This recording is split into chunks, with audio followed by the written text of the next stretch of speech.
बबलू भाई हाँ ए बे आवा तारे खोजत रहनी दा तन सुरती भाई हम तोरे लगे आवते रहनी है। हाँ तो दो सुरती खाई ले तनी बाग में सुरती का जे मिठाई खइयो का भइल हो ना कहत रहनी बाबू बा। हाँ तो का भइल बाबू भइल के बबिया ए मैं बाबू भइल। बाबू भइल हां खुशी के बात ए, हमर मैं तो खियाओ कुछ साईं के दावत खाए हो आज हां मिठाइयो मिली ठीक बा एक बार के कोशिश में बानी बात मर दे एगो हो गेल उहे बहुत बा बाग में दूगो बेटा रखे के बा शेर के तरह कोन के पोसे के बा। भगवान जो दे देला उतने में खुश रहे के चाहिए आया से मोह छांट के रहे के बा सीना तान के घूमे के बा। हाँ तब तब उमेश भाई का हाल चल बा ठीक है बा हाल चल भाई। तबियत खराब बा का उदास चेहरा लगता नहीं तबियत नहीं खराब ठीक बा। तो का भइल बा कुछ बोलने के लिए कुछ ना कहले जाता ना सुनले जाता का बताएं का भइल बा बताइबो तब ना जानी आदमी कहलो में भाई शर्म लागता। तो बताओ तब ना ए में बेटी हो गई हक मर्द बेटी लक्ष्मी जी के रूप होली सो तारे घर में बेटी आ गई से उदास बड़ो चलो हम मिठाई खियाओ तनी पूरा गांव में मिठाई बात तनी। हाँ ए मर्दी जान तड़ा हम पूरा गांव में घूम के कह रहनी यार दोस्त से कि फिर एक और बब्बर से रही हमार। अच्छा ये बताओ जेकर एको संतान नहीं उ कहाँ कहाँ जाला। हाँ दुकाने ओझा लगे दुकाने मौलवी लगे दुकान मस्जिद पर तो मंदिर पर तो कहीं ना कहीं जात रहेला दौड़त रहेला कि एगो लड़के हो जा चाहे लड़की हो जा आ तारा लड़की नहीं भइल बिया तो तू उदास बाड़ो। ए बेरा बेटी के से कम बाड़ी सो पाकिस्तान में देखल ना एगो बेटी जाके पूरा पाकिस्तान के तहलका मचा दिल है। हाँ ए बेरा बेटी को लिए जहाज चलाता है ट्रेन चलाता है कौन काम नहीं सो कर।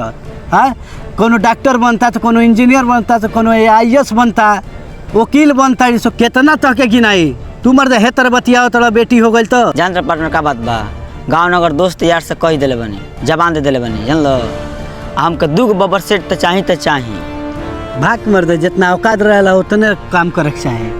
तो अपने तो तर बटलो वाला लइकवन के खर्चवा कहाँ से उठेबो तारा दिमाग में अब्बे से हो का ओकनी के ऊपर बोझा डाले के जा मर्द समझाओ तो समझ जाना तो एक दिन पछताइबो जा। ए बाबू है नहीं बे कब रह पापा पढ़ाई छोड़ दे जो कमो हमारा कहाँ औकात बा कि तो हम पढ़ा पाए देखत बटले बड़े एगो तेही बाड़ी हैं 6 गो तोर बहिन बाड़ी सो अरे जेबे कहीं बाहर में तो होटल पर रह जेबे गिलास उलास धोबे 200-300 दिहे सो हैं कोई दुकानियों पर रह जेबे प्लेट उलेट ना करबे गिलास उलास धोबे बेकरी उकरी में चल जेते पतरा साफ करते कोनो मुर्गा छीलते वो तो साथ हुई हमार हेल्प हुई हमारी ये दशा बा।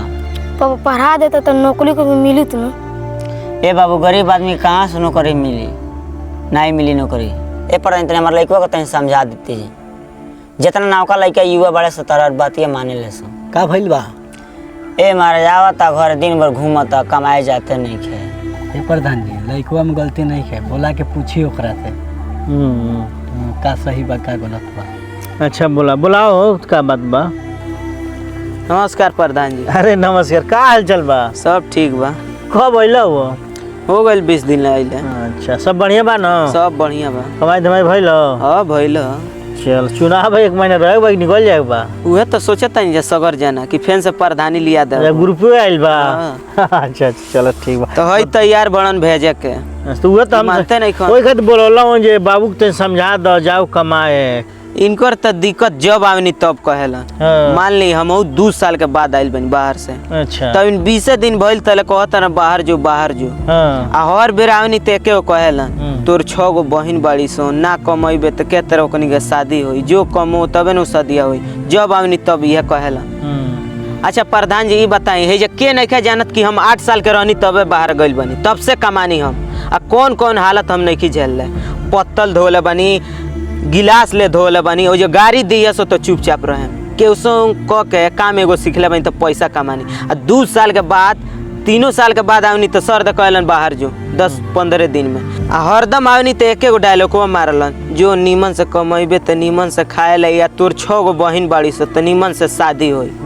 हम कहनी 6 गो बहनिया लिया के आज ना बोलती मजबूरी में बोलता नहीं बाप हूँ इनकर मजबूरी देख के हम बाहर गनी बाहर में कौन दासा झेल झेल के आदमी पैसा कमाला केतनो गरियावत बोलते रहिए सो चुपचाप रहे के बा 8 घंटा के जगह पर 12 घंटा 14 घंटा आदमी खटेला गदहन तरह और बाद टाइम हो गई रूम पावा बर्तन धोआ कपड़ा धोआ और बाद खाना बनाओ फिर खा के आज सूझ जाओ बाद फिर 4 बजे उठ ओ बड़ा बर्तन धो तो खाना बनाओ तो फिर ड्यूटी चलिए एकदम कितना मुसीबत क के आदमी हो पैसा कमाला आई जो घरे आवे नहीं जा तो पैसा सर दे लेलन सुकून खतरा आदमी घरे आवेला कि तनमिनी ओसे आराम मिली। तो पैसा लेके कहले एक बात, बाबू जा फेन से निमन से कमाई है आ तार 6 गो बहन भाई सो निमन से शादी हुई। फेन से उहे बतिया कहलन।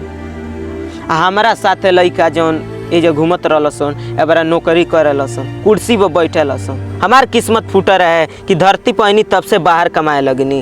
अब बाहर में खून के आंसू रोए नहीं हम ही जानता नहीं। सही बात में आई फोन करेलन तो कहे नहीं का हाल बा, ठीक बा। ओकर बाद पैसा मांगलन तो हम पैसा भेज देनी।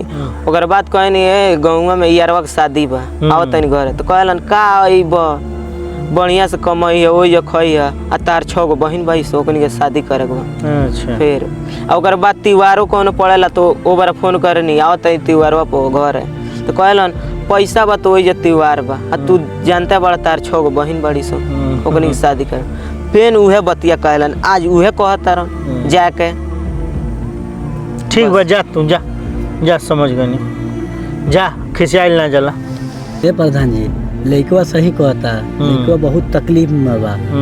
ये बतिया बहुत पहले इनके हम कहले रहनी, लेकिन ई ना मानला है। ई कहला 2 गो हमके बब्बर शेर चाहिए। 2 गो बब्बर के शेर के वजह 6 गो लइकनी हो गई सब।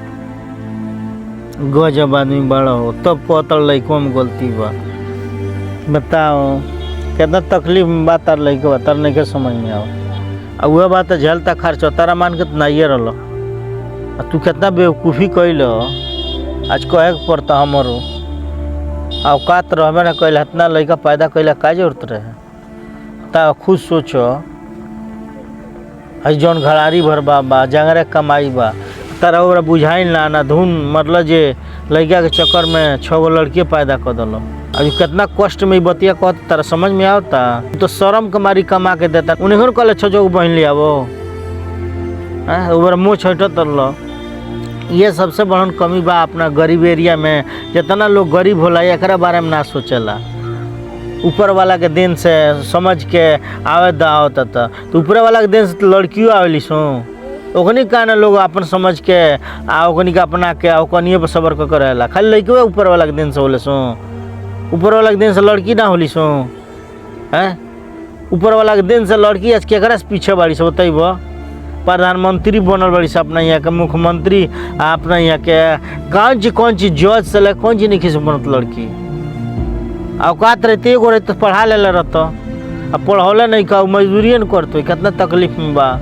देख बुरा मत मनिए, तहारी गलती के सजा तार लइको भुगतता था। तुम्हें 1-2 गो पर सबर कर ले रहता तो आज है दिक्कत ना है। महंगाई में कहाँ से इतना पैसा आई जे खर्चा चली। वो तो कमाता क्यों होगा पोल्हा कर रख हैंग बतिएबो करे तो बात बिगड़ जाता। और जब बात बिगड़ी है जब वो भाग जाए ना तो और बुरा हाल हो जाता। हम तो ये कह हम ओका से बतियाई ले। अब तहारी गलती है जे जावना कोई साज उड़वता हैंग कहता। आ सबसे हम कहता नहीं बात भाई औकात नहीं खेढ़े तो वही हिसाब से सोचल जा। जावना हिसाब से खर्चा बा वही हिसाब से व्यवस्था कल जा। बेसी के चक्कर में रहल जाई तो गड़बड़ हो जाई। और 6 गो लेकिन के खर्चा तनका बुझाता। ओकनिया के मेंटेन कर में तू मर जेब ओकर जे पूरा जवानी बीत जाए बहनियन के कमाते खियाते में बियाह करत में तरा ही नहीं का समझ में आओ। तो ओकर पढ़ाई छोड़ा दल 8 साल पर। ई तार मूर्खता है। और वे 1-2 गो पर सबर कर ले रहता तो वो पढ़ ले रही तो बढ़िया काम करी तो है दिक्कतों ना हुई। जान ला जाए एकदम इस पर ध्यान द जा। जितना औकात होगा उतने काम करे के चाहिए, बेसी ना ही। बेसी करवा कि दिक्कत के सामना करे के पड़ी तारा हे महंगाई में। हम समझाओ तनी ओका का करी। अब तो बलि के बकरा होइए गइल बा। जबर चबतबेर हलाल होई, जबर चबतबेर उ जाई बा मजबूर बा अपन परिवार देखता। तो ओकर कौन शादी भइल बा। आबे ओकर पहले कौन द छोड़ छाड़ दी सब जाने के देख लिए तू मजबूरी हो जाए ओकर आगे। ओकरो लड़का फेंके लगे होगा तरह सोच के वो कहीं हो जाओ। ओकरो कहीं 6, 7, 8, 10 गो लड़का हो जासो तब का करबा तू। सही बात बा। चल तनी समझाई ले बेटा ला तो ठीक ठीक बा।